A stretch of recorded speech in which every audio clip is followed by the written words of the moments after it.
Oh, hi. Hello. How you doing? My name is Waldo. Believe it or not, I know. Um, who is that horrible looking beast on the screen? That's Waldo. He scraped his beard off. It's awful. I know. The sideburns are still here, of course, because those are gonna stay. But yeah, the beard had to go. I might grow back. I don't know. I have to wait for the old lady to tell me what she thinks of the baby face. The the baby face with no beard. I am fighting with chat, not the people in chat, the literal chat programs. It didn't work a minute ago. There are people who I'm happy to see and who are happy to be here in the YouTube chat, but when the chat, nothing pops up on the screen, and that makes me mad because it did last time I did this. Last time I started up this program, worked fine, but today it doesn't. The internet is trying to kill me, and OBS is the leading culprit. I don't know why it doesn't work. I don't know how most of this functions. It is mysterious black box technology that no one knows how it works. Anybody who tells you they know how computers work or the internet or anything like that, they're a liar. Okay, none of these things work properly. No one knows how they work. No one knows how they get to a functional state. We just kind of smash code until something works. You smash it in there. Did you get what you wanted? No. Smash it again. So let me double check that I'm even streaming on YouTube.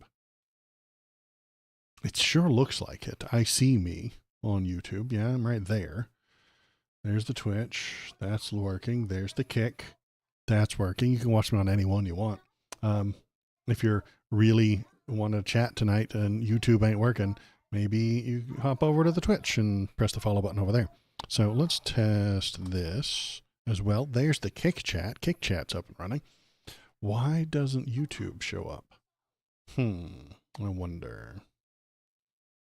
Why isn't YouTube functioning? Why doesn't YouTube want to work? Let's go to the YouTube. It's right there. I'm looking right at it. It's live. There's my face. There's my tests. There's everything I needed. But, no. I don't know why you wouldn't function.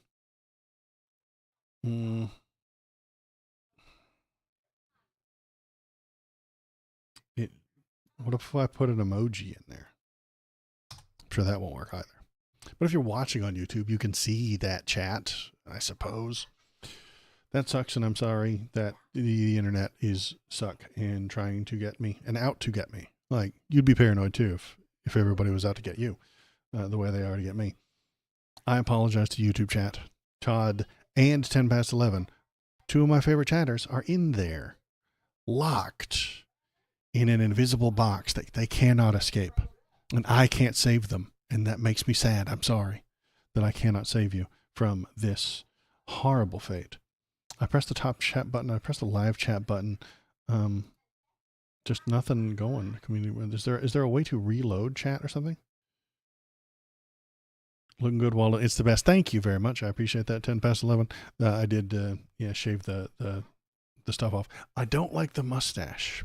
The beard is fine. The chops are good. The chin is good. But it's the mustache that I don't like. I don't like the mustache because it gets into my mouth. And I eat a lot. And so it gets into my mouth. And I have to trim it every day. And then I trim it all the time. And then it still gets in my mouth the next day. And I'm like, I'm mad at you. So it's very difficult to be mad at your own upper lip. It's a complicated feeling that I have. Let's see if I can close this, then reopen it to get chat working properly. I don't think I can. I suspect it is an OBS problem that cannot be solved on the YouTube side. Chat, go. There. Flick. Finger flicks, finger flicks, finger flicks. Those are the most important part of IT work is finger flicks. And they're not working this time. 10 past 11 says Waldo will simply need to orally represent our YouTube comments. I mean, I might have to.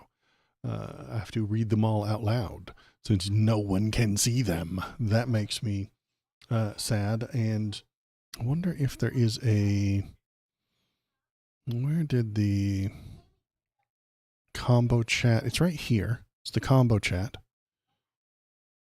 I really want to comment on all the things nerd shit tonight. 10 past 11. I know. That's why I like you being there. You can zero that stuff out. You can sniff it out like a damn bloodhound. Nerd shit gets anywhere within a mile of 10 past 11, and he can sniff it out. But he can't do that tonight because YouTube chat doesn't work. YouTube, true, kick, true, platform icon, false, theme bubbles. Okay, I think all of my stuff is here properly. I'm going to do something stupid that I shouldn't do while I'm live, but I am going to do it. I'm going to go to my stupid AI program, right? And I'm going to go to the chat functionality. Where is it's in the widgets. You go to widgets, you go to chat, you go to the bottom, you do copy. I'm going to delete everything that's in here. Delete. I'm going to paste, and I'm going to say, okay. And then all the chat went away. Oh, good. I'm sure that won't be dangerous. Oh, good. That didn't show up. I bet all of them are gone. Hey, what son of a bitch. That's the Twitch chat. But it still doesn't show up for YouTube. I don't know what's wrong with YouTube chat, but I blame OBS. I very much apologize to everybody tonight in YouTube chat. I like you. I want you to be here. But OBS doesn't. So I'm going to... Is there a way? I know I have an old chat. Right here. That showed up. No, wait. I put test. YouTube test. Does that chat work? I don't think it does. Twitch test. That shows up. That is only Kick? Good Lord. Kick test. So this box, this black box is only Kick. That's horrible. We're turning that off. Nobody goes to Kick. Nobody should. It's gross. Sorry, 10 past 11. I can't have you up on screen tonight. I think I would have to restart the whole thing and then and there wasn't an upload, a new version of OBS that it wanted me to download, but I didn't because I hate uploads or updates, and they're awful, and no one should ever do them. You should never update your computer. No. Never.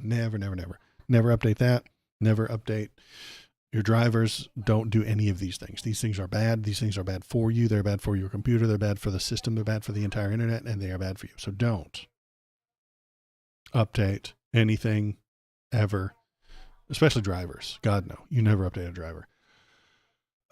So, okay, enough goofing around, enough fiddling around. I forgot to turn my lights on, too. God, I am a wreck tonight. That one's too bright, and these aren't bright enough. That's better. That makes me look less like a monster and more like a human being. Hi, how you doing? My name is Waldo, and I'm here to feel the politics with you. How is everybody today? I am going to admit to you that I was wrong. Shocking. I know.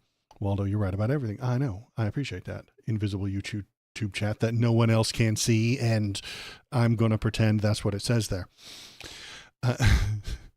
How to motivate talking by yourself and start a show. Yeah, exactly. Nasal breathing. That is entirely correct. I am in shambles right now. I was wrong about a thing.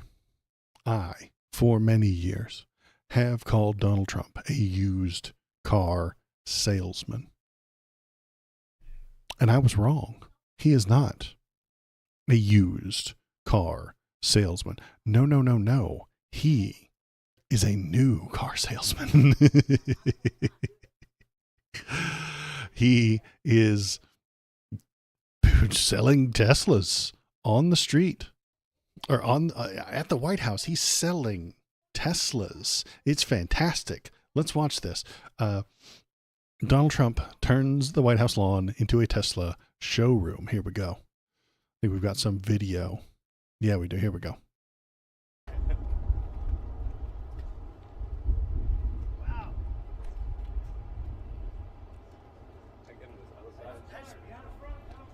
This is a different panel than I've had. Everything's computer. Everything's computer. Trump, are you looking to buy or lease today? Well, I'm going to buy, and I'm going to buy because number one, it's a great product, as good as it gets, and number two, because this man has devoted his energy and his life to doing this, and I think he's been treated very unfairly by a very small group of people.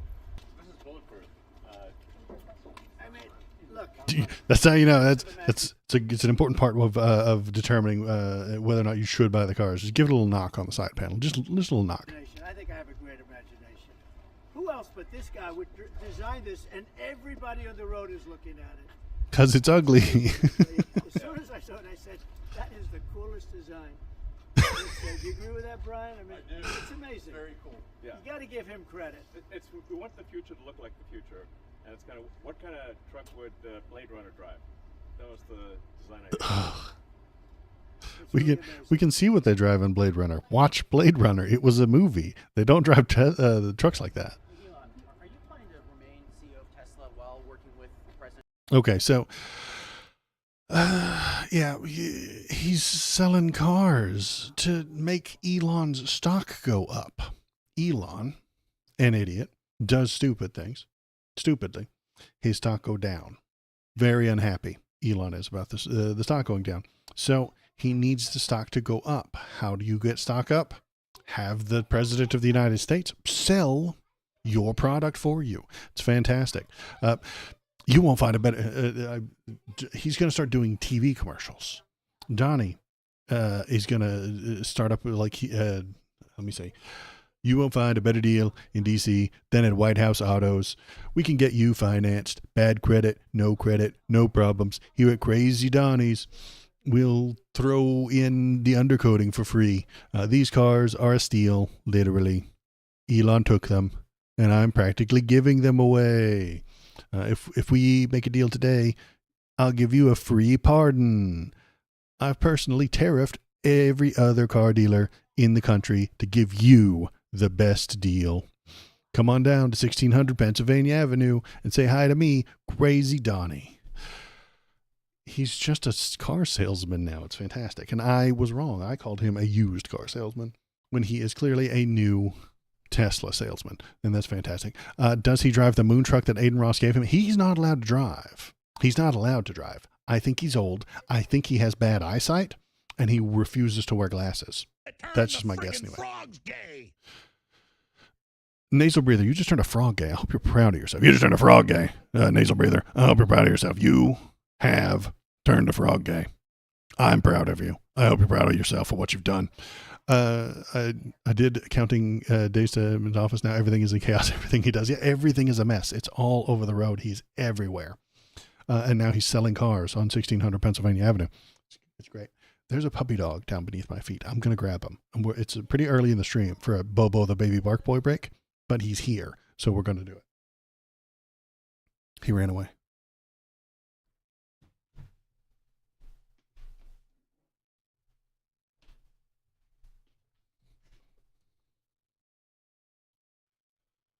Say hello to the people, Bobo.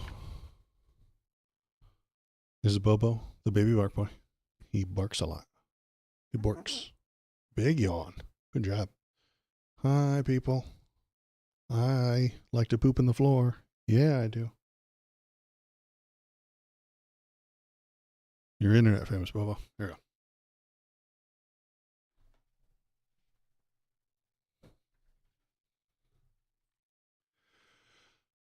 So yeah, that happened. Donnie's a car salesman now. It's pretty great. How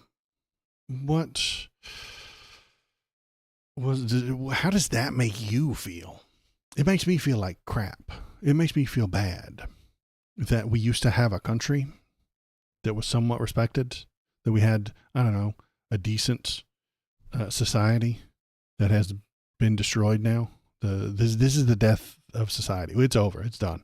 There is no coming back from this. We have to take it all down and then rebuild it. We can't fix this. Everything has to be. I have never been an anarchist or a accelerationist before, but I am now. Donnie and his car salesman tactics have made me an accelerationist. I want everything to collapse so that we can rebuild it and avoid the president hawking cars at the White House. I live in a very bad geographical location, and all he does and everything he does affects you. Yeah, that's terrible. I'm sorry. That sucks. I am mostly safe in a blue state where not everything he does is going to come down on me, but it could, eventually. And you know what? He is black bagging people. That's probably a more important story than the car dealership stuff is the fact that he's like, arresting people for their speech now. We've got this right here. Here we go. Trump confirms ICE arrested Palestinian Columbia graduate over political speech. So, that joke that I make at the end of every stream? That I'll be back on Saturday unless the Gestapo kicks in my door and drags me off to the gulag. Well, they're kicking in doors and dragging fools off to the gulag. Thomas thought I was exaggerating, but here it is. Dragging fools off to the gulag. And what crime did this man commit? What horrible nightmare sin against society and the world did Mahmoud Khalil, what sin did he trespass? What did he do to deserve this punishment? Well, he led anti-war protests. That's what he did. He led anti-war protests. He peacefully led anti-war protests. That's what gets you black-bagged. That's what gets you thrown into the gulag. Peacefully leading anti-war protests. That's what gets you. And there's nothing we can do about it because he's a green card holder rather than a full citizen. See, let's read the whole thing. President Donald Trump confirmed Monday that federal immigration agents arrested and detained Mahmoud Khalil, a Palestinian activist and recent Columbia University graduate who was taken this weekend, despite being a permanent legal resident of the United States for helping peacefully lead anti-war protests on campus last year. So he is legal, but he led anti-war protests last year. It's not like we were neck deep in the protest. It's not like he was at the protest when it happened. This happened last year, which means you have time to go to a judge and get a warrant for someone's arrest. He wasn't caught in the act. He wasn't red-handed. He wasn't neck deep, surrounded by hundreds and thousands of protesters who were chanting and screaming and disrupting traffic right now. No. He was on his way home. The protest happened months ago. But they can still arrest him warrantlessly and drag him off. Who knows where? Nobody knows. Well, we found out somewhat that he was in Louisiana, but then nobody really has had any contact with him. This is the problem. This is why I've always been against him. I knew this was coming. That's why I make the damn joke about the brown shirts and the gulags. This is coming, and it's coming for more people. Despite not having a warrant, plainclothes agents abducted Khalil Saturday night as he returned to his university-owned apartment with his wife, a U.S. citizen who is 8 months pregnant. Agents claimed they were revoking Syrian-born Khalil's green card and also threatened to detain his wife. According to the habeas corpus petition, his attorney Amy Greer filed on his behalf. Greer says that the arrest, which was confirmed by the Department of Homeland Security, violates Khalil's First Amendment. Yes, it does. And due process rights. Yes, it does. On Monday evening, a district judge ruled against deporting him from the U.S. pending further legal action in his case. The remarks by government officials, including the president on social media, only confirmed the purpose and illegality of Mahmoud's detention. Greer said on Monday evening statement, he was chosen as an example to stifle entirely lawful dissent in violation of the First Amendment. While tomorrow or thereafter, the government may cite the law or process that toothpaste is out of the tube and irreversibly so. What she's saying is, now that they've done this once, it will be easier to do it again and again and again. And I think she's right. Once you throw Mahmoud Khalil into a bag, it might be easier to do it again. To other people who are doing protests, which are allowed, and he's literally allowed to do that. How long until they start getting important leftist streamers? I'm not one of them, I know. There's no perfect leader. I think of moving third world country. Yeah. I live in Europe next to Russia, Baltic states. Oh, well, that's dangerous. I hope you're okay. How long until he starts coming after important leftist streamers? And I'm not first on that list. I know that I'm not first on the list. But maybe I'll get some more numbers, and that would make me feel good for a few minutes. Who's this young man? Put Waldo back on. Yeah, hi, Sewells. YouTube chat is not showing up on the screen tonight, Sewell. I don't know why. Come on over to Twitch chat, I suppose. Do I have the Twitch link? I do. Let me put that in there if you guys want to come over there. Copy. Pasta. There's the Twitch link if you'd like to. Come on over to Twitch. Or Kick is good too. Kick is fine as well.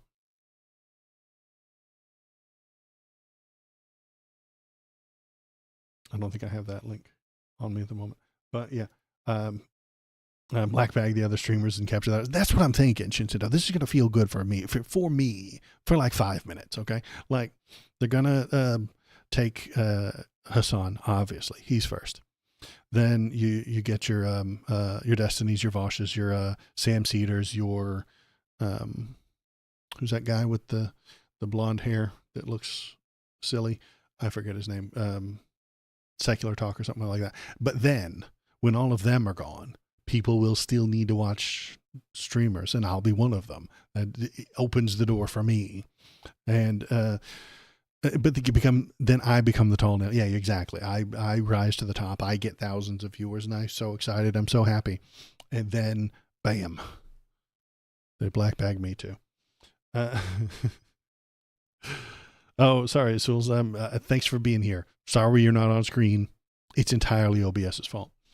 I work in Sweden, but that's still here. Yeah, nasal breather, you are in the hot zone. Maybe not the hot zone. Maybe the warm zone. You gotta be careful. Wait a minute. Sewells, you just showed up in YouTube chat. Is YouTube chat functioning now? Functioning. Give it a sec. YouTube chat is always slow. It's not functioning. One in 10 YouTube chats get to show up on the screen. Hey, no, there it is, functioning. Okay, YouTube chat is back online. Hooray, everybody. Ooh. I literally did nothing. I literally pressed no buttons, made no changes, did nothing, and it popped up. I don't know. The internet is a mystery box, and no one knows how it works. Anybody who tells you it does, they know how it works, they're liars. So yeah, we've got, let's get back to the politics. Waldo, quit yammering. The people are here to hear the politics. Yeah, nasal breather. I'm on YouTube, Kick, and Twitch, all at the same time. I somehow set that up. I smashed the OBS buttons together until it worked, and then I tried not to touch it. That's how I do computer stuff. I smash the thing, and I smash the thing, and I smush, and I bang, and I bang, and I bang, and I bang, and I bang, and I bang. And then sometimes when I get a good result, I stop banging. So let's see what is going on. So the government's objective is as transparent as it is unlawful, and our role as Mahmoud's lawyers is to ensure it does not prevail. Trump announced the arrest himself on Monday afternoon, with the president labeling the Palestinian man as a radical, foreign, pro-Hamas student. Hey, Donnie, listen, that's not illegal.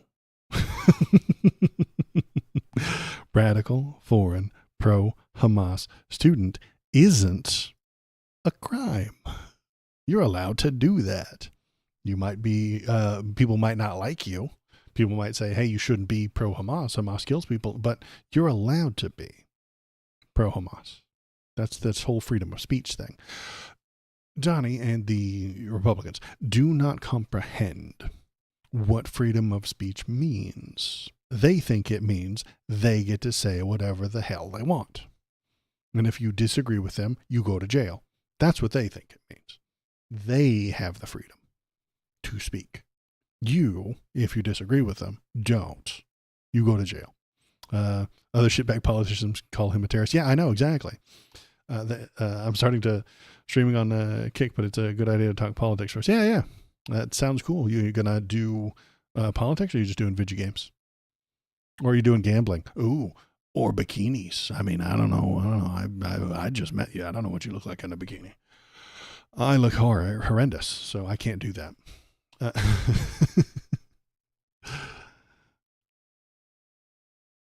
The Republicans don't know what the word means. They don't know what freedom of speech means. Then we've got, this is the first arrest of many to come. That's dangerous. We know there are more students at Columbia and other universities across the country who have engaged in pro-terrorist, anti-Semitic, anti-American activity, and the Trump administration will not tolerate it. First arrest of many to come. This one's already illegal. And you're going to do a lot more of them. We know there are more students at Columbia and other universities across the country who have engaged in pro-terrorist, anti-Semitic, anti-American activity. He means speech. He means disagreeing with Donald Trump. That's what he means by that.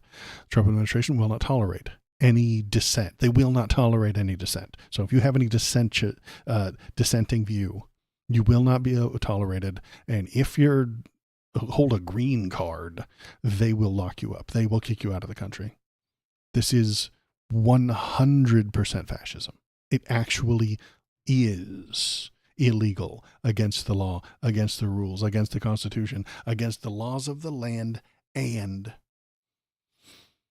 fascist. The silly, not silly, but the very important poem that everybody has ever read, ever. First they came for the socialists, and I did not speak out because I was not a socialist. Well, first they came for Mahmoud Khalil. And I'm speaking out. I couldn't not speak out. So everybody needs to know about it. That's why I'm here. That's what I want to do, is point out the things that have gone wrong. Guess who sucks? Let's see. These guys suck. They're going to do probably nothing about it. After Khalil abduction by ICE, Jeffries and Schumer are not the men for this moment in history. Democratic leaders helped create the conditions for this framing anti-genocide speech as anti-Semitic terrorism, said one of the journalists. The two highest-ranking Democrat members of Congress both called New York City home. Let's see what they actually had to say. Blah, blah, blah, blah. Let's see. To the extent his actions were inconsistent with Columbia University policy and created an unacceptable hostile academic environment for Jewish students and others. There is a serious university disciplinary process that can handle the matter, said Jeffries. He's been arrested. He's in a secret underground black site. And you're like, and Jeffries, the leader of the Democratic Party, says, there's some university disciplinary process that can handle the matter. Calling on the Department of Homeland Security to produce facts and evidence of criminal activities, such as providing material support for a terrorist organization. So, okay, so he's like, okay, the college can punish him if they want to, but you can't. He puts that first, not the illegality. The first thing he says is, hey, the college should be punishing him, not the Department of Homeland Security. How about, this is fascism. Stop doing a fascism. Hey, stop blackbagging people for the words they said. Hey, stop harming people who aren't American citizens. He's got a green card, so he's halfway to being an American. Stop harming people for the words they say. Stop harming people for the First Amendment rights. And if he gets out, and if he is unharmed, and after the DOJ lawsuit is over, and he should sue the DOJ, then if all of that gets done, the university can think about whether or not they need to punish him for something that he did or didn't do. It's up to them. Jeffries noted that the Trump administration arrest and detention of Khalil, which were carried out under the State Department's catch and revoke program, are wildly inconsistent with the United States Constitution. Okay, great. His statement contrasted starkly with those of his progressive colleagues. So AOC and Ilhan Omar and Rashida Tlaib, who warned the Trump administration, signaling they can disappear U.S. citizens too.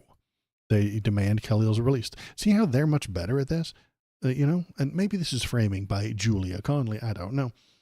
But it does seem that this guy is lame and boring and no one likes him, and he's not going to do a very good job. Let's see if there's anything else to read about this guy. Mahmoud Khalil is the first activist to be disappeared by Trump. The detention and attempted deportation of Khalil is a test by Trump to see how far he can go, and a test for us to see how hard we will fight back. I think that makes sense.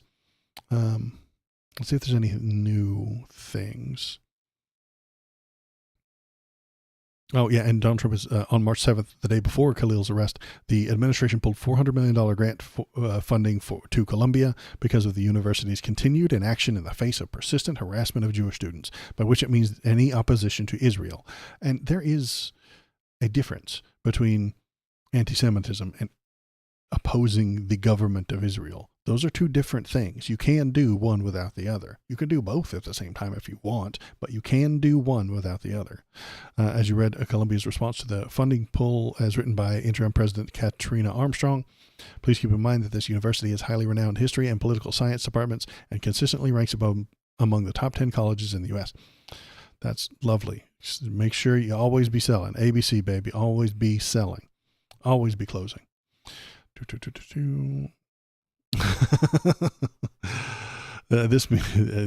I speak fluent invertebrate, so allow me to translate. We will happily grovel and abase ourselves in hopes that you will return our money and be nice to us. We won't defend ourselves when you kick us. We will simply apologize louder. Please don't kick us anymore. Who wrote that? I like that. That was Laura Jadid. Laura Jadid. I think she's got something there.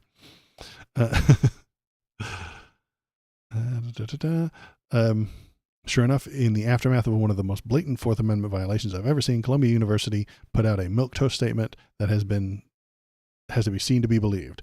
There have been reports of ICE in the streets around campus. Columbia has and will continue to follow the law. We want to again communicate to our campus community that we have a protocol in place which includes phone numbers to call in case you are approached on or off campus. So call some people, I guess. Like if ICE is coming to get you, just call some people. Yes, if only Khalil had followed protocol and called the campus phone number, I'm sure the campus police would have sorted the situation straight away. I'm sure DHS wouldn't have hung up on the college dispatcher the way they hung up on the actual damn attorney. But the statement gets worse.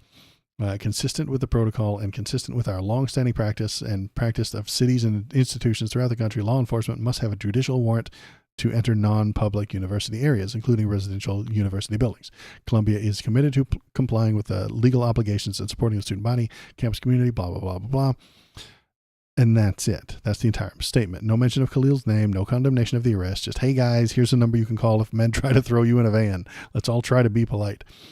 And while they're saying, hey, you must have a judicial warrant, they didn't. And they did it anyway. So the people who did this didn't have a warrant, but put him in a van anyway.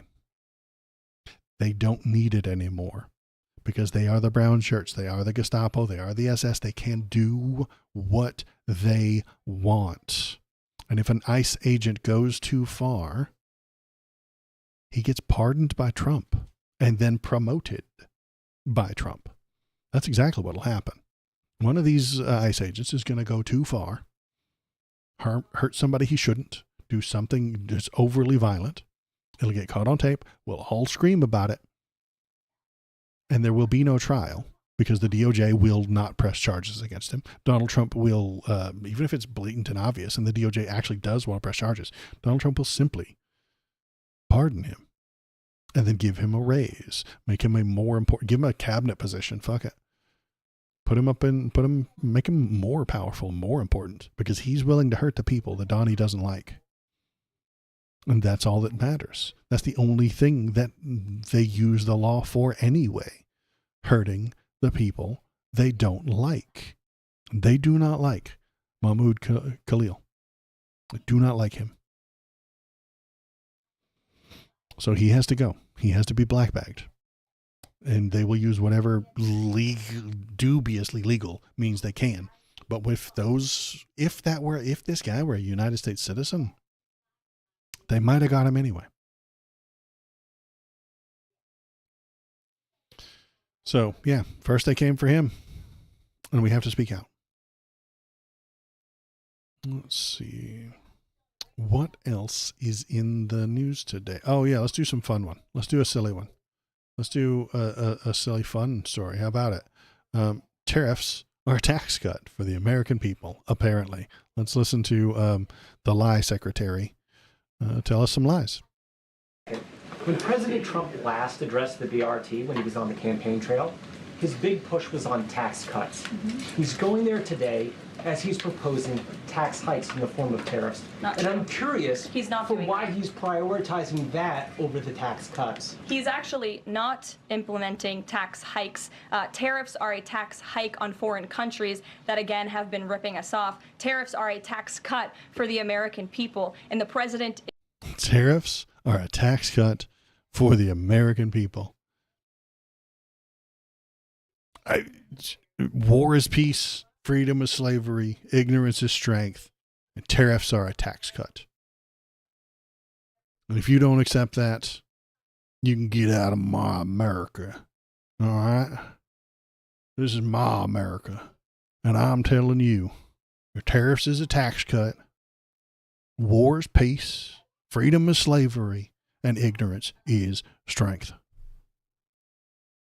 And if you don't like it, you can get out. She's amazing. She is the lie secretary, and it is fantastic. Our local media's open page, our Ukraine stuff over the last 3 years. We like the war itself. We are not, and have lots of other problems, like how we can't afford and buy food and pay bills. Yeah, the global economy. I don't mean to scare you or even spread doom around. I suspect the global economy is in for a real big downturn everywhere. The stock markets are about to crash. There's about to be a recession on. Donald's too stupid to understand what any of that means. The tariffs are popping off left and right over the past week. Retaliatory tariffs have been popping off. It's going down. Trader Todd, you are an economically minded individual. Do you think that there's a recession on the way? Feel free to disagree with me. Let's see. So yeah, I think it's gonna get bad. Now this is a silly little story, but I really do like it. COVID to blame for the current thing? No, Trump to blame. Donald Trump to blame. He is the one what did it. He, by promising tariffs, then canceling them, and then putting them on there at a different percentage, and then canceling them again, and then putting them on for a different percentage, and throwing them on steel, but then taking them off of aluminum, and then throwing them onto aluminum, but taking them off of steel. By juggling these things, he wrecks the stability. Markets do like stability. They like to know what's coming tomorrow. They like to know what's happening in the future so they can make plans. And those plans go directly to shit. If he does the chaos, he does chaos in a few days. Yeah. He does chaos all the time. And because of that chaos, the markets don't know what to do. The people in charge don't know what to do. The people on top don't know what's going on. The people can't make plans for their financial future. And then it gets ugly.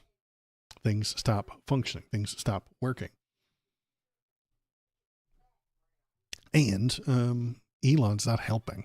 Him being up there chopping off government spending is just stupid. Elon and the Doge have canceled a bunch of money that was going to American farmers for crops. how is that a good idea? You know, these farmers are all going to suffer when you stop paying them for crops. And then then Trump like doesn't allow, what was that one that he messed up with the farmers, that tweet that he set out not too long ago? Let me find it. It was about the farmers. And yeah, here we go. Let's find it. Trump, truth, farmers, you're welcome.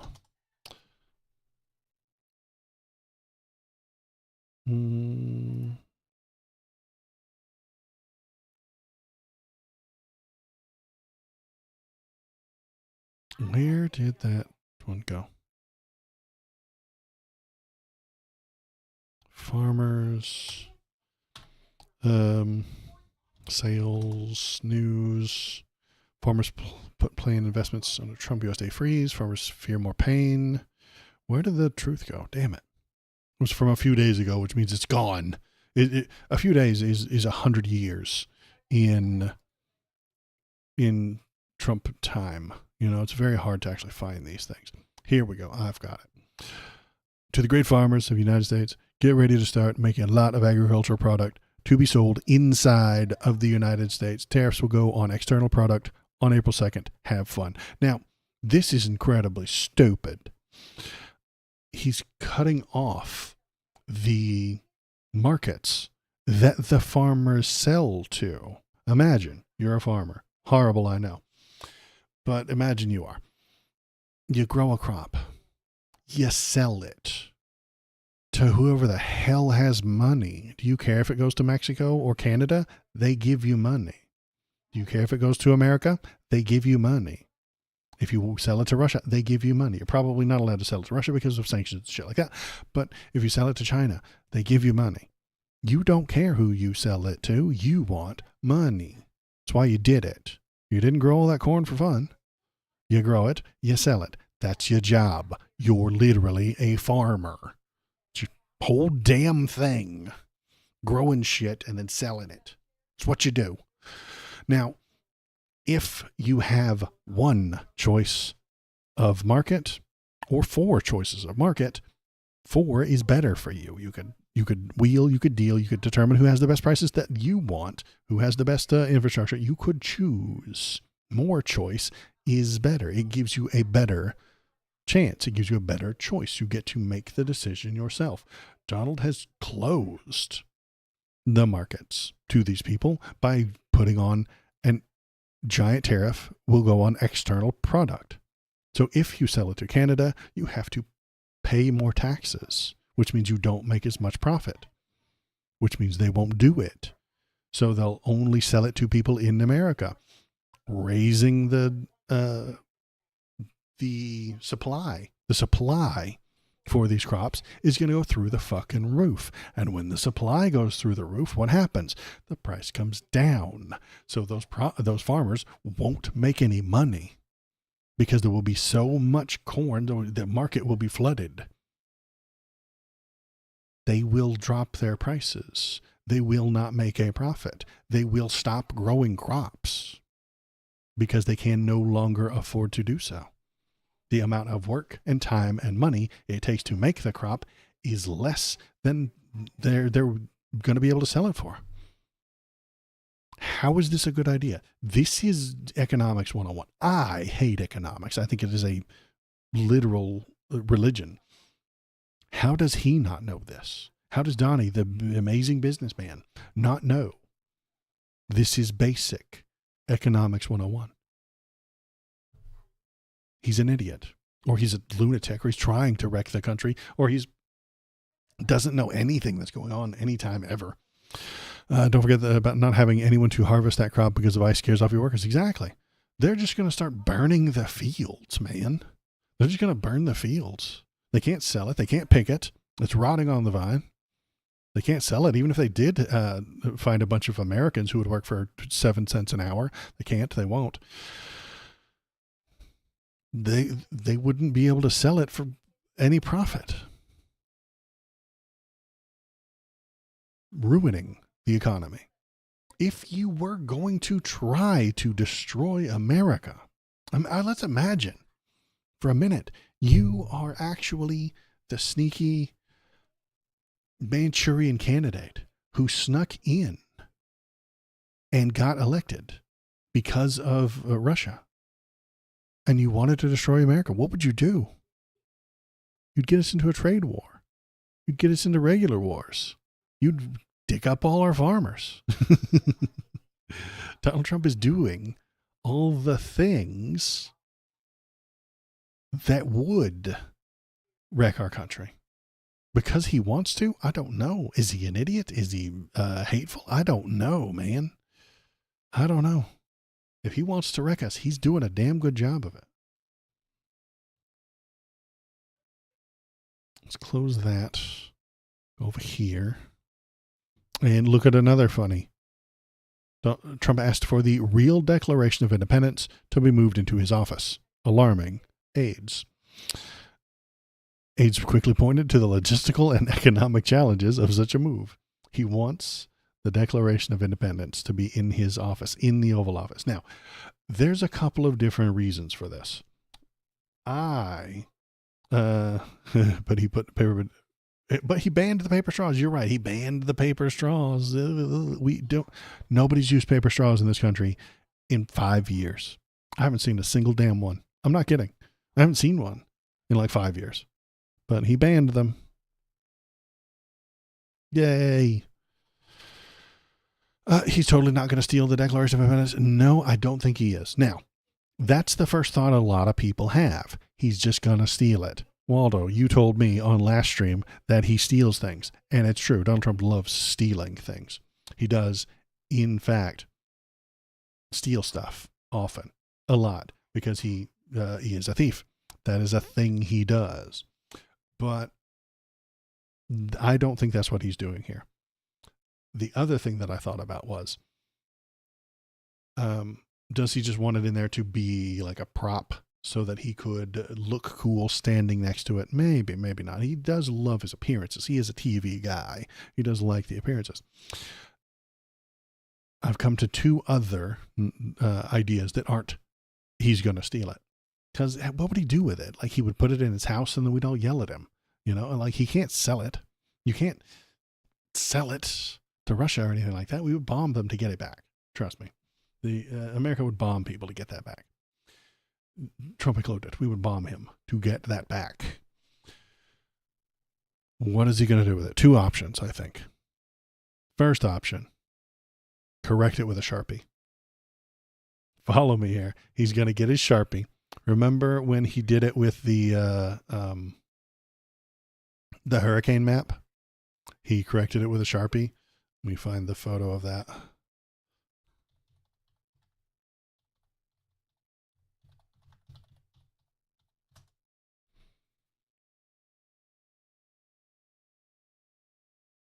Let me see if I can get a good photo.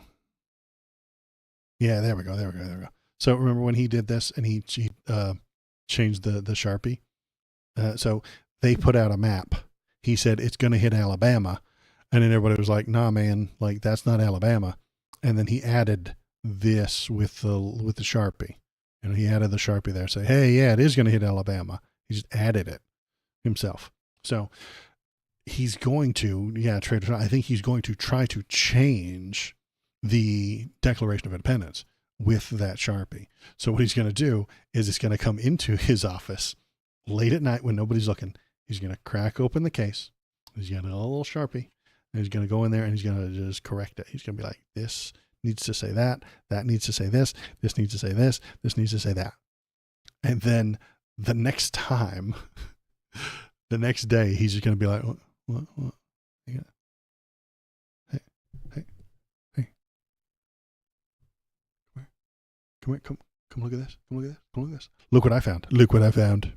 I was up late last night reading the Declaration of Independence, and I found some startling new evidence. Here's the evidence, folks. Look at this. Read it.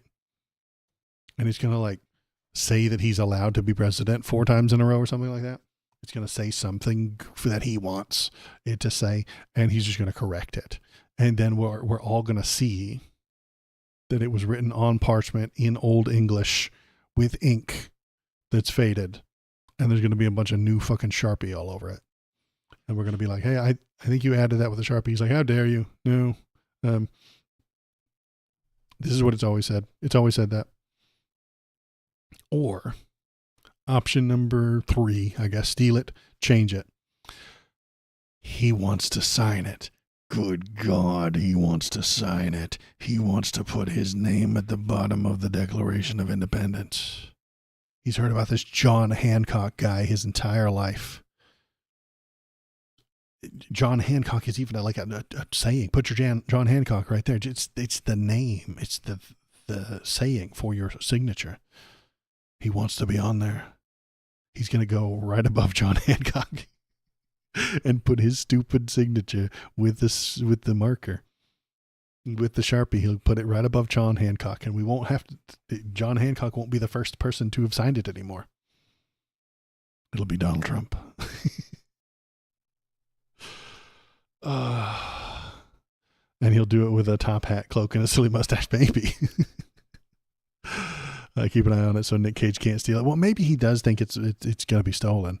How world appears that now, if Kamala was in office, it would be a lot more plain and normal.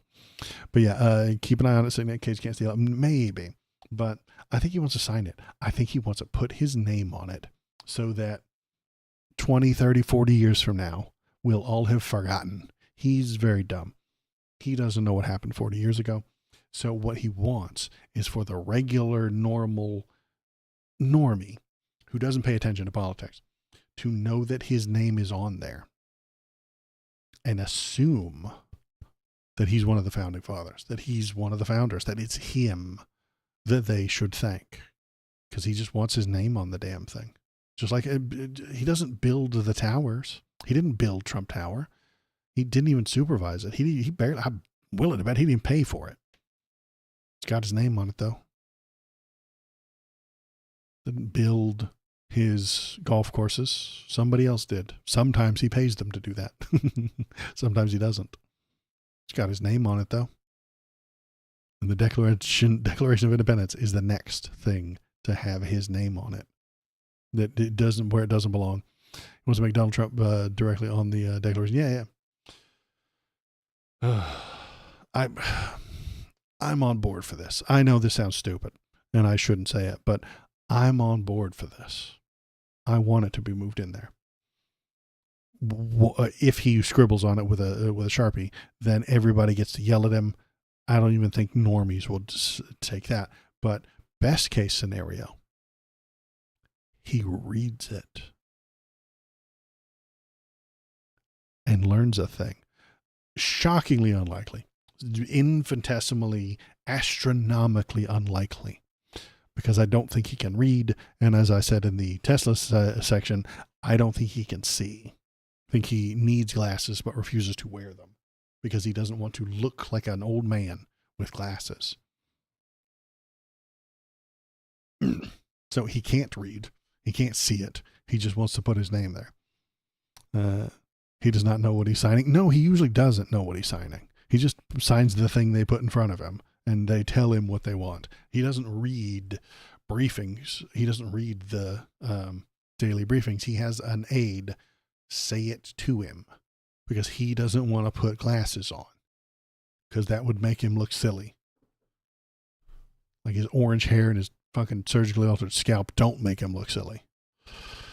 Didn't even say thank you for founding the nation. Not even once. Yeah, I did not thank him for signing the Declaration of Independence in 1776.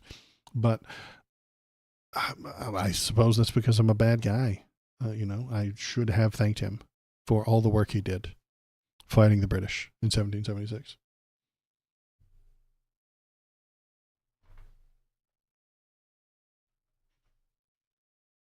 Tried to grab Bobo, but he snuck away. He squirreled away. Squirrely little feller. Thought he wanted to be on TV. Thought he wanted to be on the internet, but he doesn't.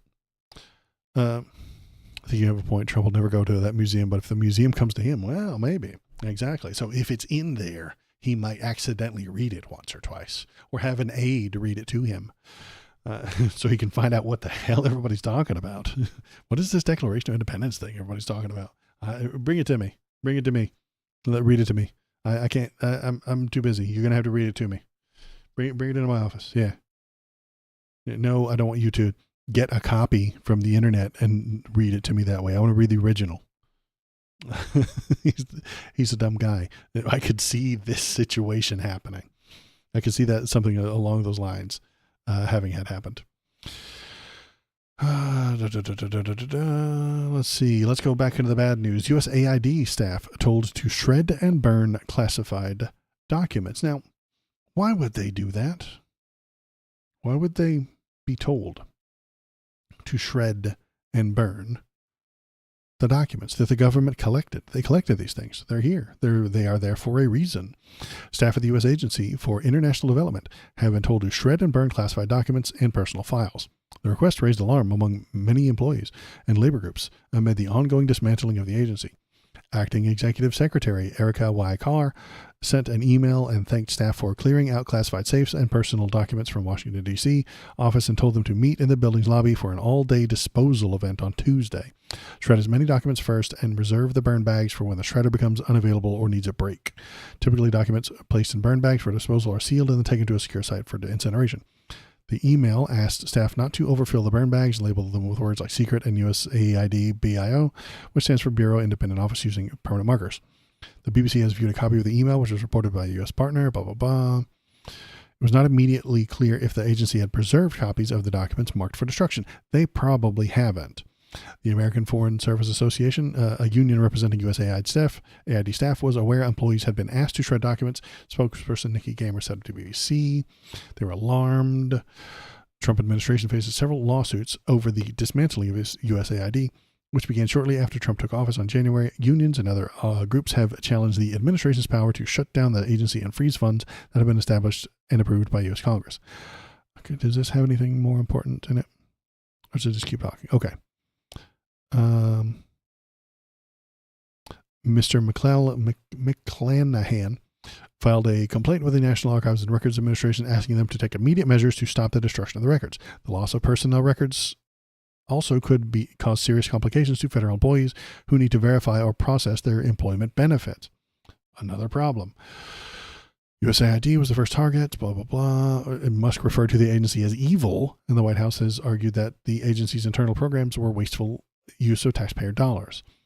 Very dramatic. USAID staff, Trump administration also ordered temporary freeze in the foreign aid. Okay. So why would they shred this stuff? To what end? And I think I know the reason. Those documents would prove in a court of law that the things the USAID were doing were paid for and appropriated and put together by Congress. It would prove that USAID is not doing waste, fraud, or abuse. They are doing exactly what they are supposed to be doing. Congress put this thing together, put somebody in charge, said, here's some money, spend it the best way you know how. And they started spending it on aid to foreign countries. Elon doesn't like that. So he wants it to stop. You could argue that it's wasteful and we shouldn't be giving this money to these other countries. I would disagree with you, but you could make that argument. You cannot argue that it is fraud. Congress said to do it, gave you the money. That's Congress's job. It's not fraud. It is not abuse. Congress told you to do it. You did it. Not abuse. He needs it to seem like abuse. But I'm not sure if you've ever met the government, but the government keeps records of every damn thing ever for eternity. USAID has lots and lots and lots of records of what they did with the money, who it was sent to what account it came from, which project it is, a project number, and then a department head that okayed it, and they have meetings, they have documents, they have email trails of how they intended to spend that money. They have memos directing who to send it to and who not to, and then they have a congressional oversight to do this stuff. Elon doesn't like any of that. He doesn't know that they had that stuff. And so when he goes in and starts chopping with his chainsaw, he finds out, oh no, they've got all these records. Get rid of the records. The records could prove that it wasn't fraudulent, that it wasn't abusive, that it wasn't wasteful. So those records have to go. Elon Musk is burning the books. He's burning the log books to cover his mistakes, to cover the bullshit that he has been spewing. He talks shit. He chops everything off when everything goes wrong, and he's got evidence laying around. He starts shredding it. That's exactly what's happening here. These documents would prove the lie that Elon is telling. It would prove that he is a liar. He does not know that the government is complicated and difficult and filled with people doing their job. He has a brain poison. He has been poisoning everybody's brains with this idea that nobody works at the government and everybody's just scheming and stealing, because that's what he does. He does as little as possible for the most money as possible. That's what he does. And so he thinks the entire government is that. People scheming, people not showing up to work, people creating 300-year-old people to steal Social Security money so that they can live off the taxpayer. It's just not true. None of it's there. And the thing that will prove that it's not true, the thing that will prove that Elon is a dumb liar, is being shredded, being burned. So that's good.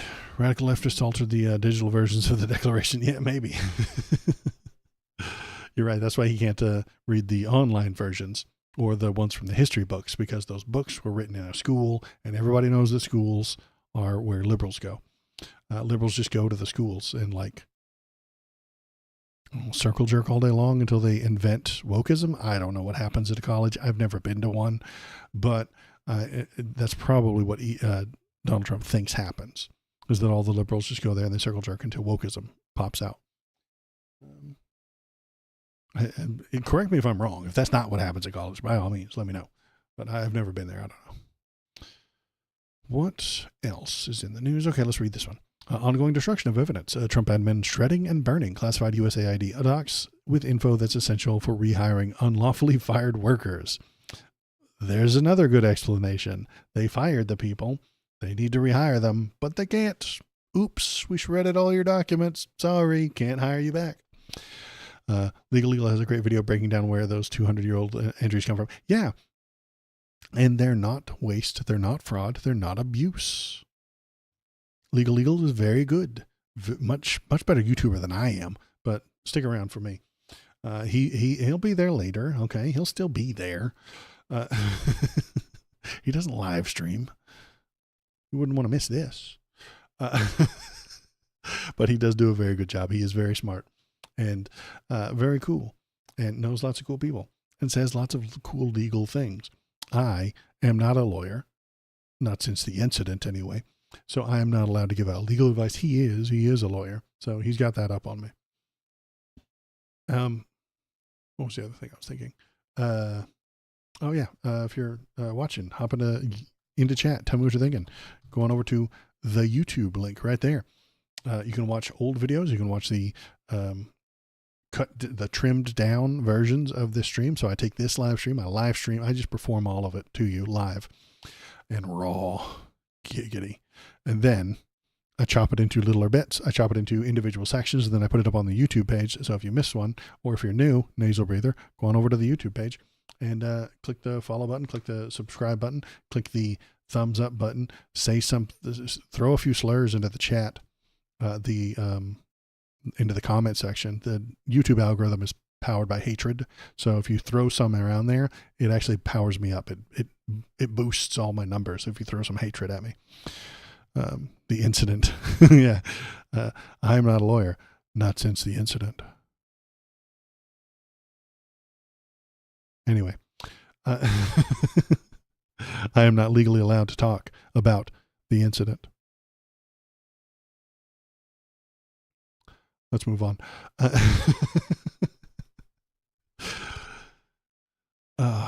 Yeah. What the hell were we talking about? Oh, yeah. Destruction of evidence. Yeah, we can't hire them back because we destroyed their...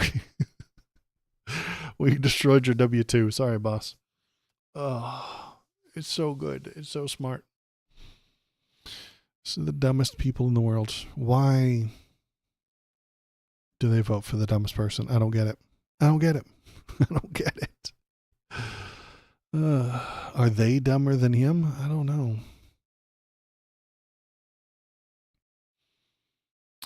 Hey, look, yeah. So they're burning those books. They're destroying that stuff. Trump's Department of Justice deletes link to study showing undocumented immigrants commit less crime than U.S. citizens. The administration has framed mass deportation operations as a response to violent crime. They're deleting the facts that they don't like. If the fact doesn't help them, it's illegal and needs to be removed. They're burning the books. The Trump administration appears to have deleted a Justice Department webpage describing a study that concluded undocumented immigrants in Texas commit notably less crime than the U.S. citizens, a finding that contradicts the White House's frequent descriptions of such migrants as violent criminals. Sometime in the last week, the DOJ removed this from its website. Immigration expert David Pryor said of the Cato Institute, "I wonder why." And it is true. The National Institute of Justice webpage titled Undocumented Immigrant Offending Rate Lower than U.S.-born Citizen Rate described a study in the Institute found in Texas scrutinizing crime data between 2012 and 2018. The study preserved elsewhere in House Representative records found that undocumented people were arrested at half the rate of native-born citizens for violent and drug crimes and a quarter the rate for property crimes. They don't want it to be true, so they delete it. Memory hole. This is some 1984 shit. This is the third 1984 shit we've had tonight. This is the third 1984 bullshit we've had tonight. Does the Wayback Machine work for the government websites? No, but I think it's saved someplace else. Somebody else has already saved it. They're dumb. Like, the memory hole only works because, like, they own all the media. Like, we already had this data. It came out in 2018. And we saved it. Someone has already seen it. And we can reproduce it. The memory hole is from 1984. The tariffs are a tax cut. 1984. The salesmanship. 1984. The lying about the books. The destroying of the records. Is some 1984 shit. You're in that book right now. So am I. We're in this together. I hope we all get through it. But I'm worried some of us won't.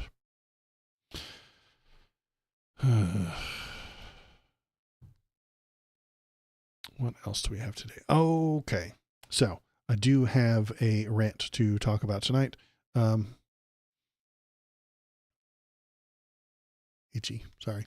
Let's take a bubble break real quick.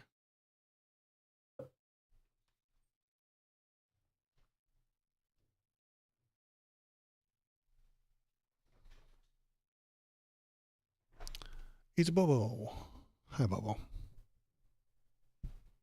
Are you having a good time? Are you enjoying the stream tonight? Yes. I love it. Well, that is great. I love when you stream politics. I watch politics all the time. Thank you, Bobo.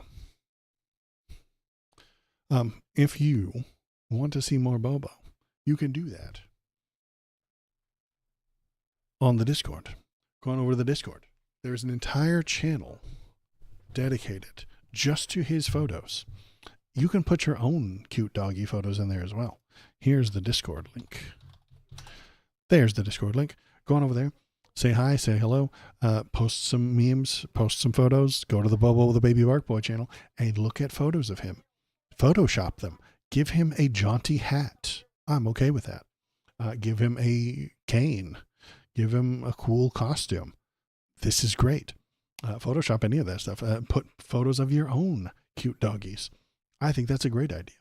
And while you're there, you can leave links to stories that I should talk about. If you want to tell me about a story, nasal breather, I know you're not American, so if you've got something important that you would like me to look at, and it's in relatively understandable English, feel free to link it over there and I'll take a look at it. And I'll bring it up on screen. We'll feel it all out together. It'll be a good time. It'll be interactive, and that's fun. That's a good time. Okay. What is next? Okay. Yes. Okay. So I did have a whole rant set up tonight. So let's take a look at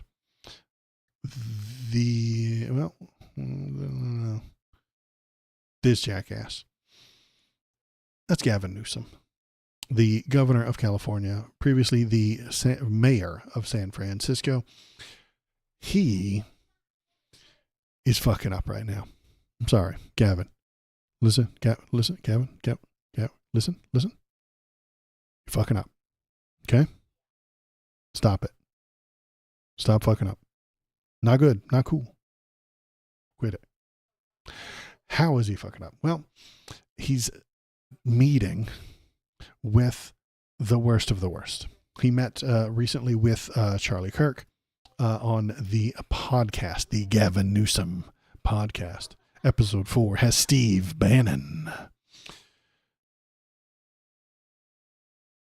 That's a dumb thing to do. So I'm going to, why is it a dumb thing to do? Politics has changed. There used to be a uniparty.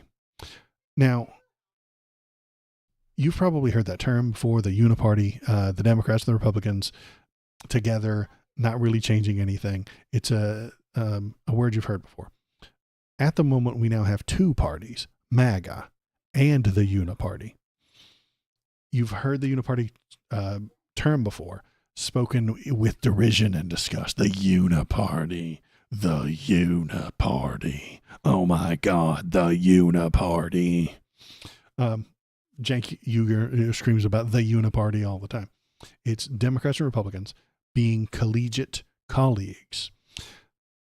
They have slight differences, sure, but as long as they all stayed in power, it wasn't too much of a problem if one side won over the other. We win one vote, then you win one vote. We get 8 years as president, then you get 8 years as president. It does have problems.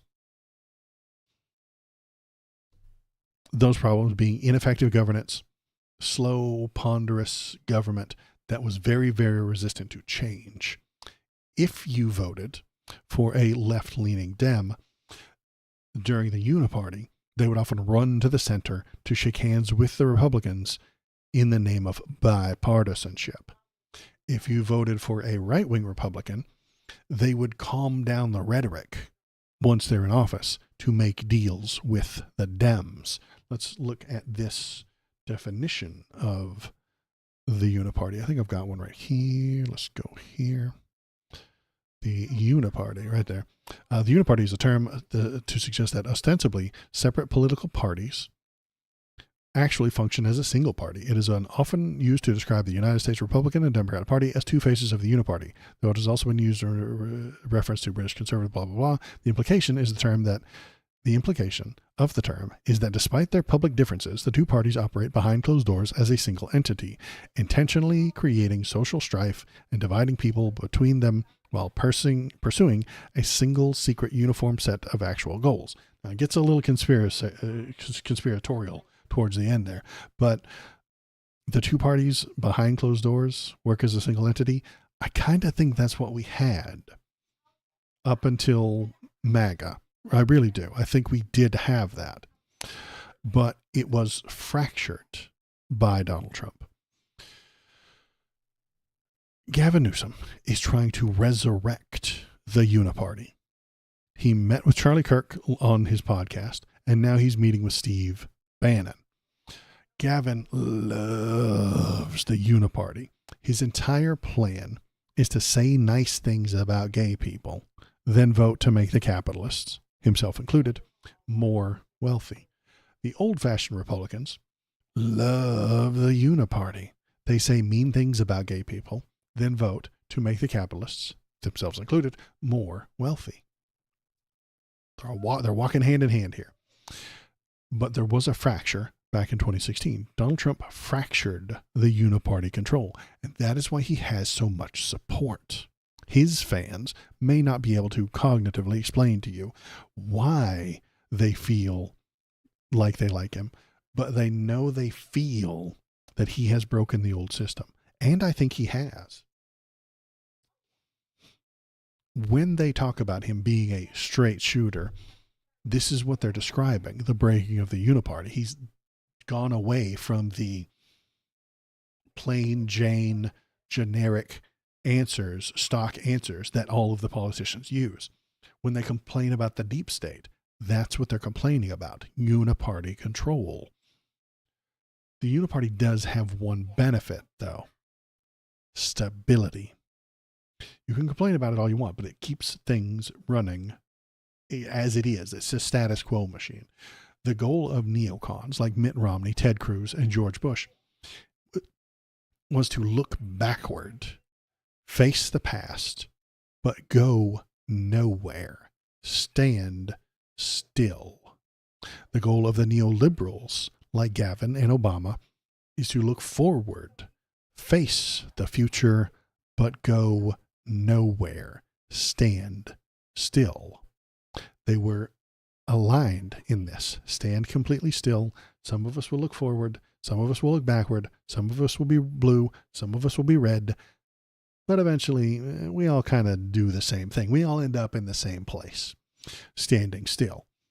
Trump has broken this stalemate, abandoned the stability, and brought with him chaos. That's what we're seeing every day now, because he is not interested in long-term stability the way the uniparty was. The uniparty wanted to keep things very still so they would know that tomorrow looked like today and looked like yesterday. They wanted to know what they're getting tomorrow. They're very boring. They're eating the same meal every day so they know what they get. They don't want any inconsistency. They want it to be plain every single day, know exactly what's coming. Trump, on the other hand, is doing a smash and grab. That's why we can't reason with him. He wants to take everything he can as fast as he can. He wants to steal from you. He wants to take everything we let him take. There is no negotiating with him. There's no compromise. Stop him or he will steal from you. Swipe or no swiping is the answer. Not swiper, let's negotiate how much you're allowed to swipe this fiscal quarter. It doesn't work because Donald Trump will swipe anyway. Even if you were to come to some sort of swiping arrangement with Donald Trump, he would just lie right to your face, keep swiping anyway, keep taking whatever he wants, and then come back for more later when you're not looking. So Newsom is trying to repair the fractured uniparty. Bannon is also a swiper. He recently went to jail for lying to idiots and taking their money. That used to be illegal in this country. I know if anybody's watching from the future, or if there are any really young kids, it used to be illegal to steal from people. It's not anymore. But he is also a go-between propagandist. Steve Bannon is also a propagandist. He makes MAGA faithful feel good about what Trump is doing.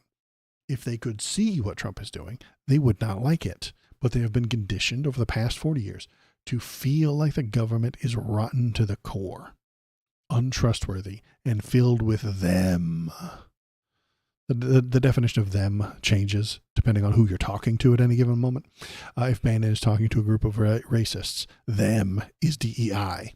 If he's talking to anti-Semites, then them is Jews. If he's talking to rural Kansas farmers, them is the coastal elites. It could just change anytime he wants. Gavin has walked into a very common liberal pitfall by talking to Bannon and Charlie Kirk. You assume that they are reasonable and can be worked with. They're fascists. They cannot be negotiated with. We have, as usual and always, because it keeps, fascism is the thing that's going on, so I have to keep pointing back to these very common fascist things that happened in the past. Here is the quote from John Paul Sartre. Never believe the anti-Semites are completely unaware of the absurdity of their replies. They know that the remarks are frivolous, open to challenge. So, never believe the anti-Semites are completely unaware of the absurdity of their replies. Bannon knows his words are not serious. He knows he's lying. They know their remarks are frivolous and open to challenge. There we go. But it is their adversary who is obliged to use words responsibly, since he believes in words. Gavin is obliged to use his words responsibly. If he says something wrong or tells a lie, the liberals will be upset, and the right wing will point to it as misinformation. The anti-Semites have the right to play. They even like to play with discourse by giving ridiculous reasons. They discredit the seriousness of their interlocutors. They delight in acting in bad faith, since they seek not to persuade by sound argument, but to intimidate and disconcert. Bannon, however, says something that's wrong or lies. His fans cheer. The right wing will point to it as an epic troll, or that he didn't really mean that, Why so serious, bro? Like, he's just saying things. Why are you mad, though? This happens with Trump all the time. He doesn't actually mean the thing that he said, and what he said is actually the opposite of what he actually said, and tax cuts are tariffs are a tax cut, and freedom is slavery, and, war is peace, really, when you think about it. From Donald Trump's point of view, they don't need their words to make sense. They have feelings, and those feelings tell them everything they need to know. And the right wing owns the media anyway, so any challenge you make to them will not be covered, so it doesn't matter. Gavin is under the assumption that MAGA faithful will see this chaos that's happening in D.C. right now, the dysfunction that Donald Trump is causing every single day, and they will yearn for the good old days of the Uniparty. Gavin is fundamentally wrong. He misunderstands all of the MAGA faithful. He does not comprehend them. He does not get them. He does not understand how they operate. Trader Todd, you're right. Nothing more than feelings. Nothing more than feelings. MAGA faithful do not want truth. They do not want free speech. They do not want debate. They want someone to be mad at. This is all they've ever wanted, is someone to be angry at. Their lives aren't perfect, and that is someone's fault. Someone else, of course, not theirs. No, not their own. No. Somebody else's fault. Got no job? Immigrants' fault. Not making enough money at the job you do have? DEI's fault. Rent too high? Democrats' fault. Economy bad? Biden's fault. Can't pay for your kids' college? Government's fault. Dick won't stay hard? Hillary's fault. Kid wants to be LGBTQ? School's fault. Wife divorced you? Feminist's fault. All blame, all victimhood, all day.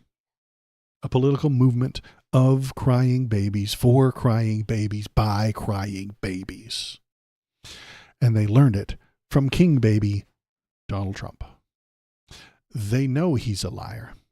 They don't mind, however, because they get to vent their anger in whichever direction Trump points. They don't respect free speech. They call for protesters to be arrested and deported.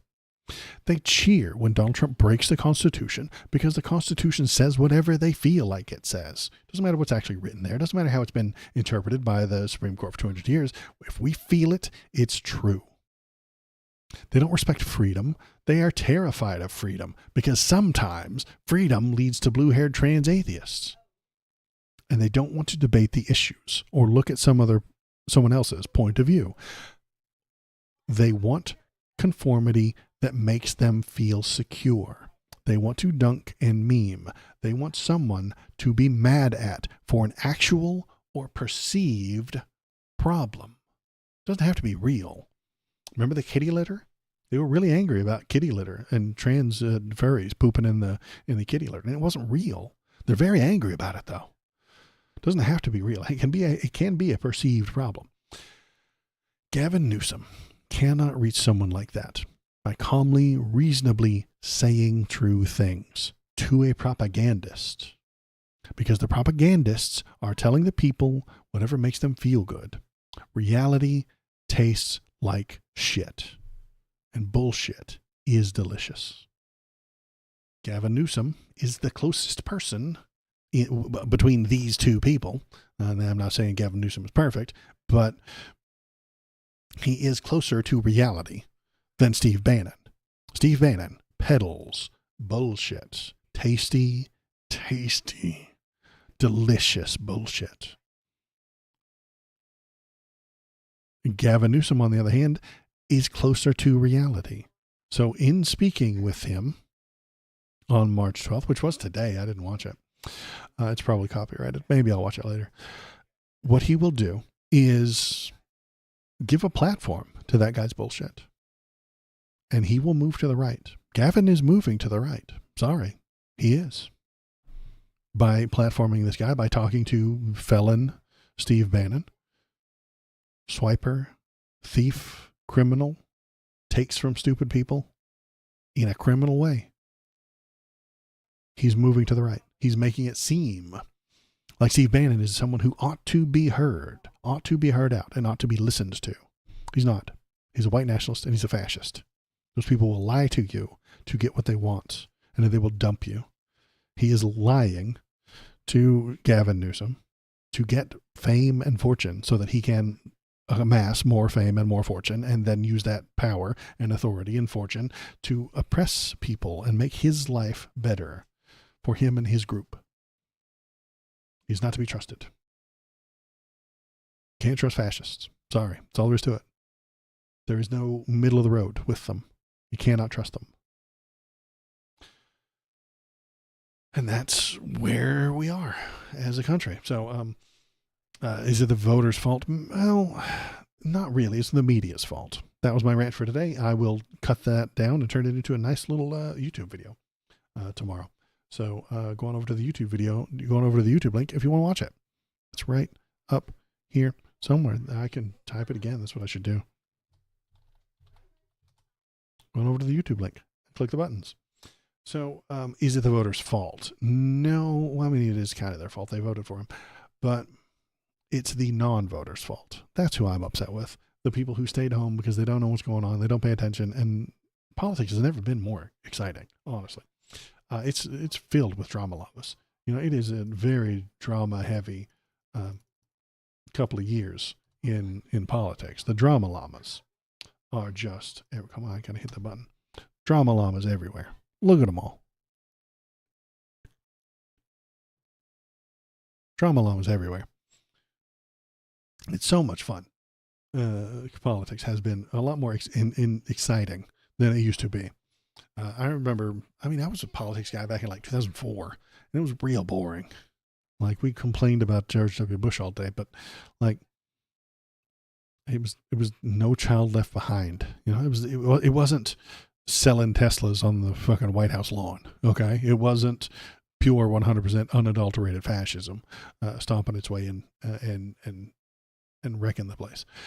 So it was a lot more boring back then. It's more exciting now. I don't know why the normies in the middle don't want to vote or pay attention. They're scared, I suppose.